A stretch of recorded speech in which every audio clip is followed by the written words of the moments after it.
معزز سامعین کرام، آپ سن رہے ہیں دیار اردو چینل پر ملک غلام نبی کی کتاب قصہ ایک صدی کا۔ سب ہیڈنگ 7 سالہ تقریب کے سلسلے میں عطاء الحق قاسمی کا یادگار مضمون۔ 7 سالہ تقریبات کے سلسلے میں جناب عطاء الحق قاسمی نے روزنامہ نمائے وقت بروز جمعرات 23 دسمبر 1976 میں اپنے خیالات کا اظہار اس طرح کیا: پیشہ ور خوش آمدیوں کے ہجوم میں حکومت کے کسی قابل قدر کام کی تعریف کرنا بھی جان جوکھوں کا کام بن کر رہ جاتا ہے۔ ایسا کرتے وقت یہ دھڑکا لگا رہتا ہے کہ کیا قیامت کے دن انہی لوگوں کے ساتھ نہ اٹھائے جائیں، مگر کچھ کام ایسے بھی ہوتے ہیں کہ ان کی تعریف کیے بغیر اچھوائیں سی لگی رہتی ہیں۔ حکومت کی طرف سے سال قائد اعظم منانے کا اقدام انہی کاموں کی ذیل میں آتا ہے، جس کی جتنی تعریف کی جائے اتنی کم ہے۔ حکومت کا یہ اقدام کچھ اس لیے بھی زیادہ قابل تعریف نظر آتا ہے کہ اس منصوبے کو بے دلی سے عملی جامہ نہیں پہنایا گیا، بلکہ پورے جوش و خروش کے ساتھ اس کے تقاضے پورے کیے گئے ہیں۔ ایک طبقے کی طرف سے یہ الزام لگایا جا رہا تھا کہ وزیر اعظم ذوالفقار علی بھٹو کی حکومت قائد اعظم کا امیج مدھم کرنا چاہتی ہے اور اس کی جگہ بھٹو کی شخصیت کو ابھارنے پر لگی ہوئی ہے، اور یوں پاکستانی عوام کو یہ تاثر دیا جا رہا ہے کہ پاکستان میں آج تک 2 ہی قابل ذکر شخصیات پیدا ہوئی ہیں، ایک قائد اعظم، دوسرے بھٹو۔ اور قائد اعظم بھی کیا ہیں؟ بس بھٹو ہی بھٹو ہیں۔ لیکن وزیر اعظم کی ہدایت پر پورے ملک میں سال قائد اعظم جس جوش و خروش سے منایا گیا ہے، اور بعض خوش آمدیوں نے بھی قائد اعظم کو برصغیر کی عظیم ترین شخصیت قرار دیتے ہوئے جس طرح انہیں خراج عقیدت پیش کیا ہے، اس سے پتہ چلتا ہے کہ یہ ہدایات خود بھٹو صاحب کی طرف سے جاری ہوئی ہیں، ورنہ ایسی باتیں برملا کہنے کا رسک نہیں لے سکتے تھے۔ سال قائد اعظم کے دوران منعقد ہونے والی تقریبات میں غالباً سب سے اہم تقریب وہ بین الاقوامی کانفرنس ہے جو اسلام آباد میں منعقد ہوئی اور جس میں دنیا بھر کے ممتاز دانشوروں نے شریک ہو کر قائد اعظم کو زبردست خراج عقیدت پیش کیا۔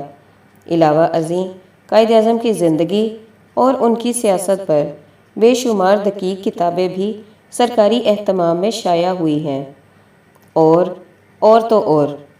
بعض تعلیمی اداروں نے بھی اس موقع پر اپنے میگزین کے انتہائی قیمتی قائد اعظم نمبر شائع کیے ہیں، جن میں ایم یو کالج کے اقرا کا خصوصی نمبر یادگار اہمیت کا حامل ہے۔ اس سلسلے میں پنجاب کی سطح پر صوبائی وزیر تعلیم ملک غلام نبی نے قائد اعظم کے پرانے رفیق ہونے کے ناطے سے بھرپور کردار انجام دیا ہے اور تمام تعلیمی اداروں میں قائد اعظم کا پیغام پہنچانے کے لیے زبردست مساعی کی ہے۔ انہوں نے سال قائد اعظم شروع ہونے سے پہلے اپنی ایک تقریر میں کہا تھا کہ جو قوم اپنے بڑے محسنوں کو فراموش کر دیتی ہے وہ چھوٹے محسنوں کو بھی یاد نہیں رکھا کرتی، لیکن بعد ازاں قوم اور اس کے حکمرانوں نے بڑے محسن کی یاد میں اتنے وسیع پیمانے پر جشن منا کر اس سلسلے کے تمام گلے شکوے دور کر دیے۔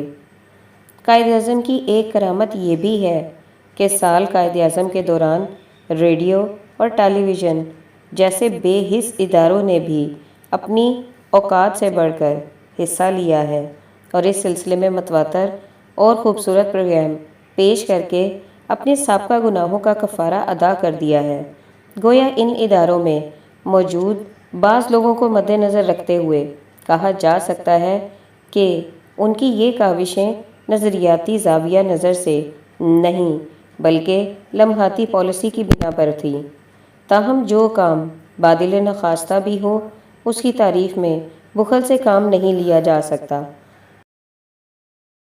اس سلسلے میں ایک خوبصورت اقدام بین الاقوامی اور قومی سطح پر ہونے والی کھیلوں کو کور کرنا بھی تھا، جسے جشن قائد اعظم کے ساتھ لنک کر دیا گیا۔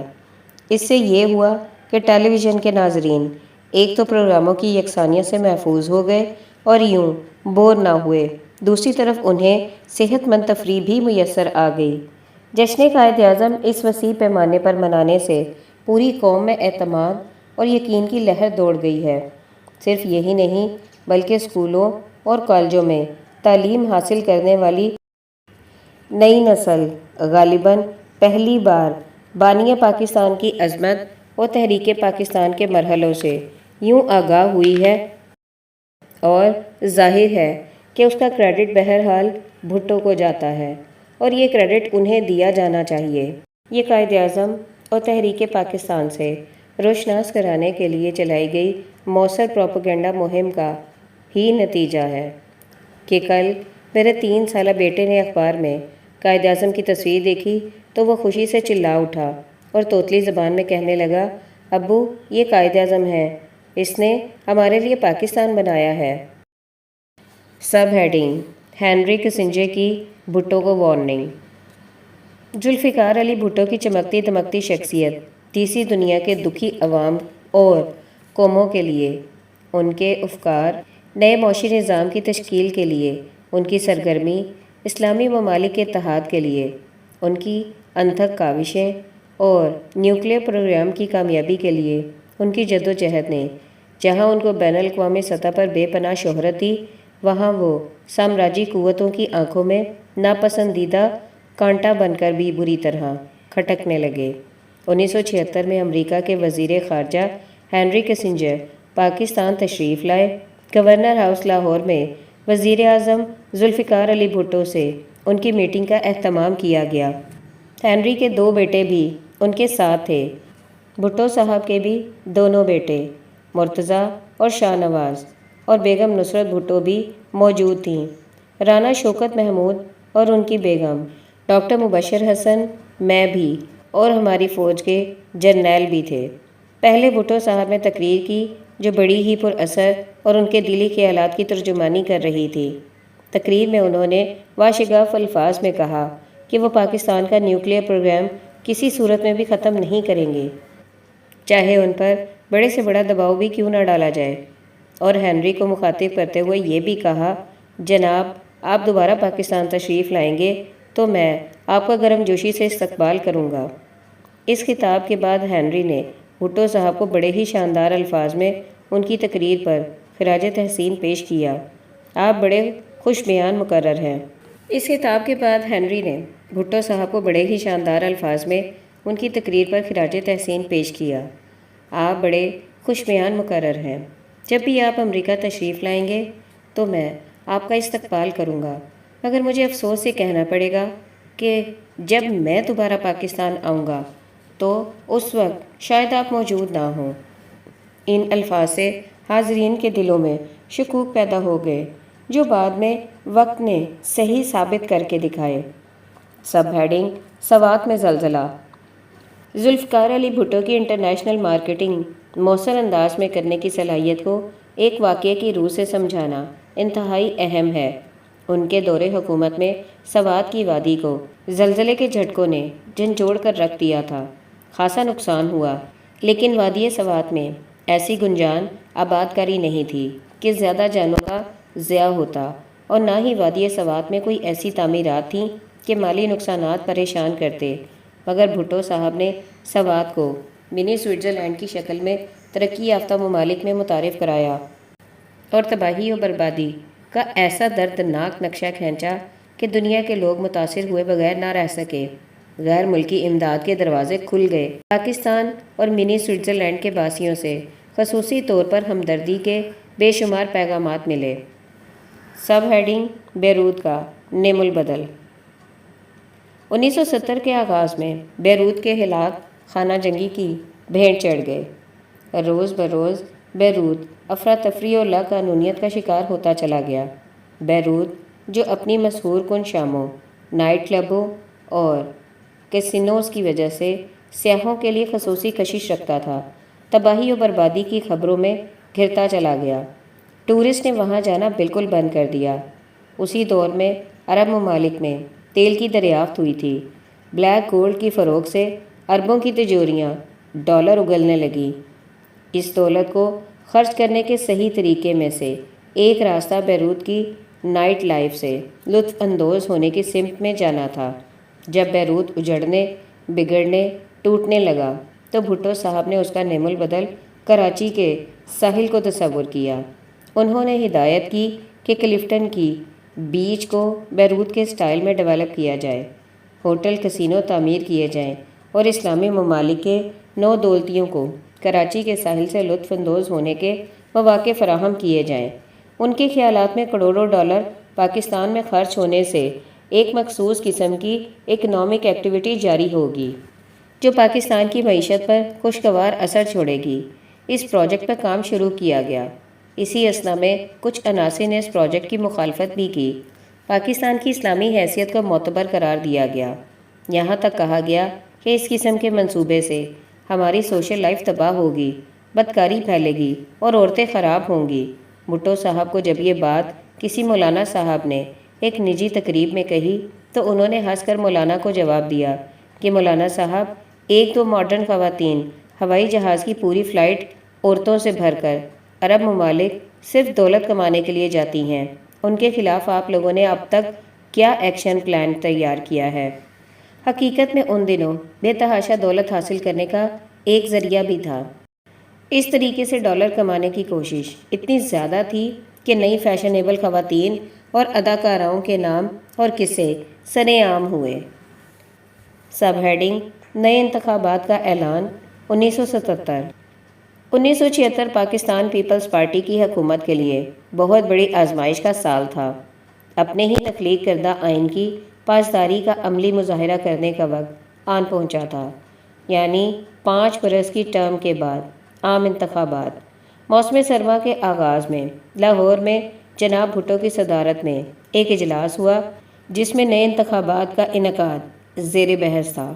پیپلز پارٹی کے نامی گرامی لیڈر بھٹو صاحب کے کارناموں اور اصلاحات کا ذکر کرتے ہوئے اگلے انتخابات میں پیپلز پارٹی کو کامیابی کا سہرا پہنا رہے تھے۔ ہر کوئی اپنے نمبر ٹانگنے میں بازی لے جانے کی کوشش کر رہا تھا۔ مجھے بھی کچھ کہنے کا موقع ملا۔ میں نے بھی جناب بھٹو کی گراں قدر خدمات کو سراہا، مگر اس کے ساتھ ہی ساتھ یہ بھی عرض کیا کہ پاکستان پیپلز پارٹی کی حکومت کی کارکردگی کو اس کے منشور کی روشنی میں پرکھنا چاہیے۔ کیا پاکستان کے عوام کو واقعی روٹی، کپڑا اور مکان کی بنیادی ضروریات میسر آئیں؟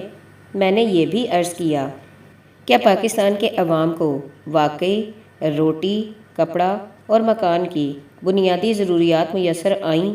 میں نے یہ بھی عرض کیا کہ جن غریب عوام نے پاکستان پیپلز پارٹی کے امیدواروں کو اپنے ووٹوں کی طاقت سے مسند اقتدار پر بٹھایا تھا، ان سے اب پارٹی کا تعلق، رشتہ بہت کمزور ہو چکا تھا اور اگلے الیکشن کے اعلان سے پہلے پارٹی اور مفلس، بے بس اور دکھی عوام کے درمیان فاصلے کم کر کے ان کے دلوں میں پارٹی کا اعتماد بحال کرنا انتہائی اہم تھا۔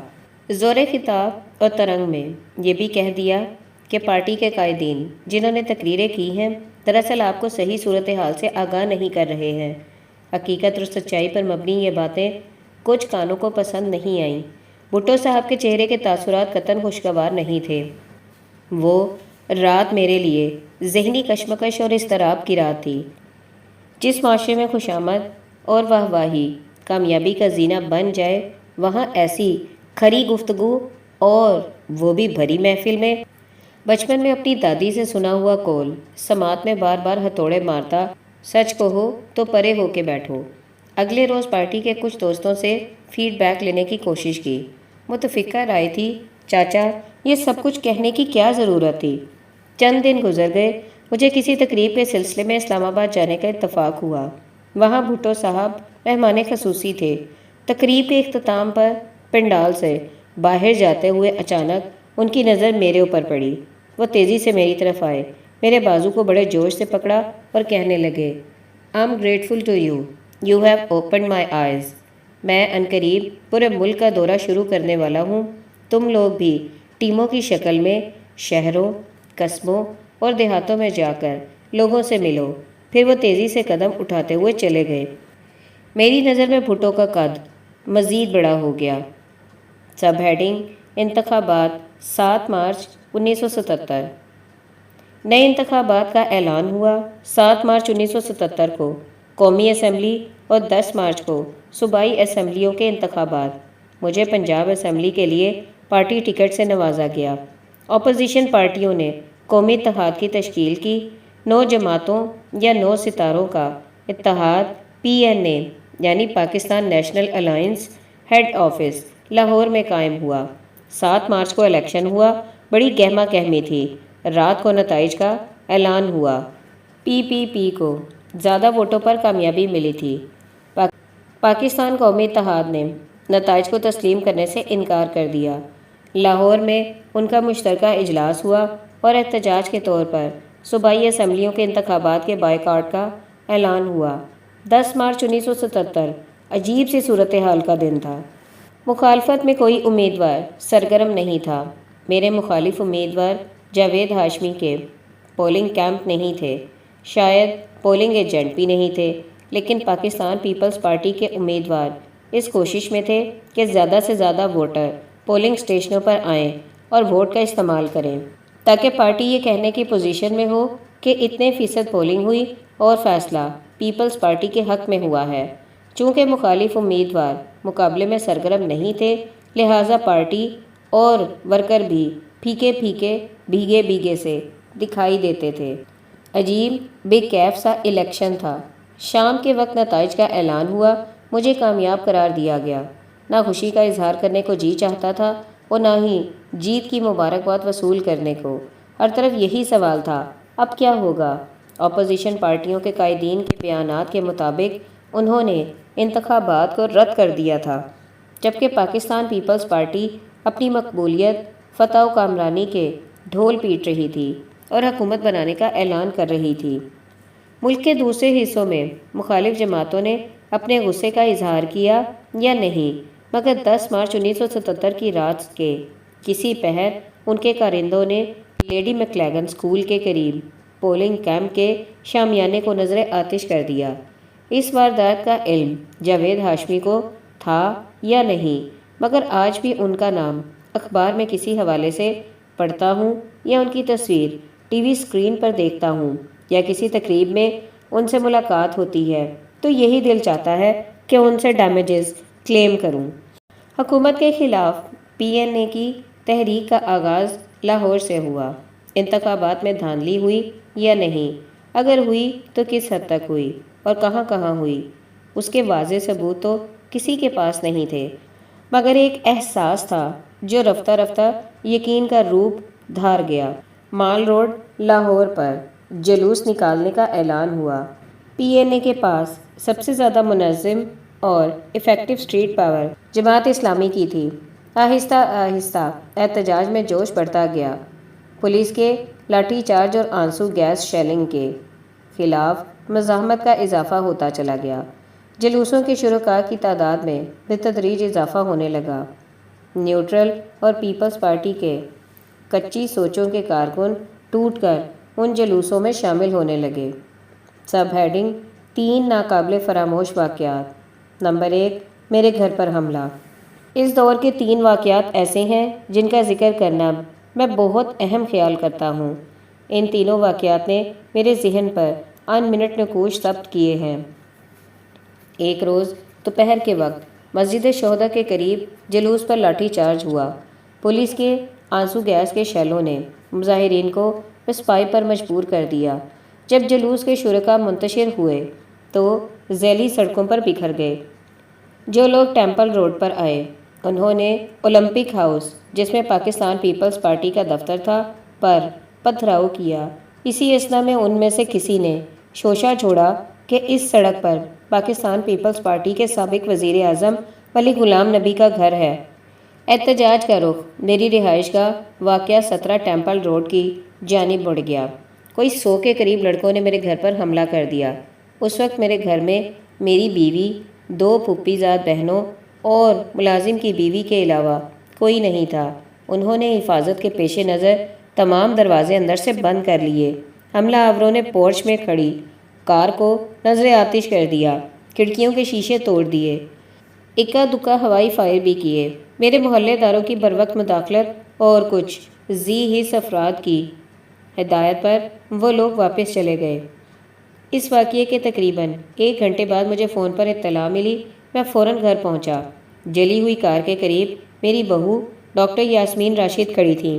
اس کی آنکھوں میں آنسو دیکھ کر میں سمجھ گیا کہ ان اشک بار آنکھوں میں کون سی داستان نہاں ہے۔ دراصل یہ کار یاسمین کے چچا کیپٹن صادق کی نشانی تھی۔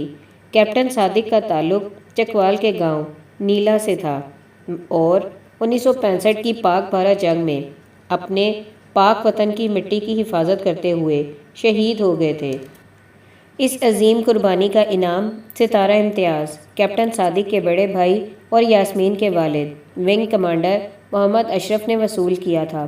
شہید کی آخری نشانی کالی ڈاسٹن کار جو یاسمین کے استعمال میں تھی راکھ کا ڈھیر بن چکی تھی۔ جب میں مکان کے اندر گیا تو عجیب وحشت ناک ماحول تھا، عورتوں کو جیسے سکتہ ہو گیا ہو۔ میری بیوی جو تقسیم ہندوستان سے قبل امرتسر میں اکیلے گھر میں شیر خوار بچوں کے ساتھ رہ کر بھی خوفزدہ نظر نہیں آتی تھی، اس روز عجیب سکتے کے عالم میں تھی۔ اتنی دلیر عورت کو اس ذہنی کیفیت سے دوچار دیکھ کر میں نے اسے حوصلہ دینے کی کوشش کی۔ کہنے لگی، ہندو سکھوں سے ہمیں توقع تھی کہ وہ ہمارے گھروں کو آگ لگا دیں گے، مگر یہ تو اپنے ہی لوگ ہیں، مسلمان، پاکستانی۔ اور پھر وہ پھوٹ پھوٹ کر رونے لگی۔ اس واقعے کے بعد حال احوال پوچھنے والے پارٹی کارکنوں اور عزیز و اقارب کا تانتا بن گیا۔ اکثریت کا مشورہ تھا کہ حالات کی نزاکت کو سمجھتے ہوئے ہمارا اس گھر میں رہنا خطرے سے خالی نہیں۔ بہت سے دوستوں نے گھر چھوڑ کر ان کے پاس چند دن گزارنے کی تجویز دی۔ مشرقی پنجاب میں اپنا گھر چھوڑ کر پاکستان آئے، اپنے ہی ملک میں اپنا گھر چھوڑ کر کہاں جائیں گے؟ اس سوال کا جواب میرے پاس نہیں تھا۔ نمبر 2، PNA کا جلوس۔ دوسرا واقعہ بھی میری زندگی کے ان مشاہدات میں سے ہے جس نے میرے حافظے پر گہرے اثرات نقش کیے ہیں۔ PNA نے ایک دن جلوس کی کال دی اور اعلان کیا کہ وہ پنجاب اسمبلی کی عمارت تک جائیں گے۔ اسی اثنا خبر نکلی کہ PNA کو جلوس نکالنے کی اجازت نہیں دی جائے گی اور سخت ایکشن لیا جائے گا۔ افواہ اڑی کہ رینجرز تعینات کر دیے گئے ہیں۔ کسی نے کہا کہ فوج کی خدمات حاصل کر لی گئی ہیں۔ یوم مقررہ جلوس تشکیل ہوا۔ شرکاء جلوس نے قمیضوں کے گریبان کھول دیے اور بلند آواز میں کلمہ شہادت کی گونج بڑھتی گئی اور کسی جانب سے جلوس پر کوئی فائرنگ نہیں کی گئی۔ نمبر 3، رتن سینما پر حملہ۔ اسی دور میں میرے بیٹے شاہد کے برادر نسبتی کی شادی کی رسم طے پائی تھی۔ ایک شام ہم سب شاہد کے سسر شیخ ممتاز احمد کی گارڈن ٹاؤن میں واقع رہائش گاہ پر باہر لان میں بیٹھے تھے۔ غالباً مہندی کی رسم تھی۔ گھر کے اندر ڈھولک بج رہی تھی، لڑکیاں شادی کے گیت گا رہی تھیں۔ باہر ملک اور لاہور کے ابتر حالات کے سبب مردوں میں موضوع گفتگو ملکی مسائل تھے۔ شام کی سیاہی رات میں تبدیل ہو کر گہری ہو رہی تھی۔ جب آسمان کی طرف نظر اٹھتی تو آسمان کی لالی کسی بڑے خطرے کا اعلان کرتے ہوئے محسوس ہوتی۔ عجیب اداس سی فضا تھی، بے چین نظریں، مضطرب دماغ، کھوئے ہوئے سے فکرے۔ اتنے میں میاں صلاح الدین وہاں آئے۔ کہنے لگے، کچھ مظاہرین نے رتن سینما پر حملہ کر دیا ہے۔ چودھری عید محمد، سینما کے مالک جو پیپلز پارٹی کے سرگرم رکن تھے، اس وقت سینما میں موجود نہیں تھے۔ مظاہرین نے سینما کو آگ لگا دی۔ اس خبر نے تقریب کا رہا سہا رنگ بھی چھین لیا۔ گانے، ڈھولک سب خاموش ہو گئے۔ خوشی کی محفل غمگین خبر کے بوجھ تلے دب گئی۔ میری نظریں بار بار آسمان کی جانب اٹھ جاتیں۔ میں نے آج تک آسمان کا رنگ اتنا سرخ ہوتے کبھی نہیں دیکھا تھا۔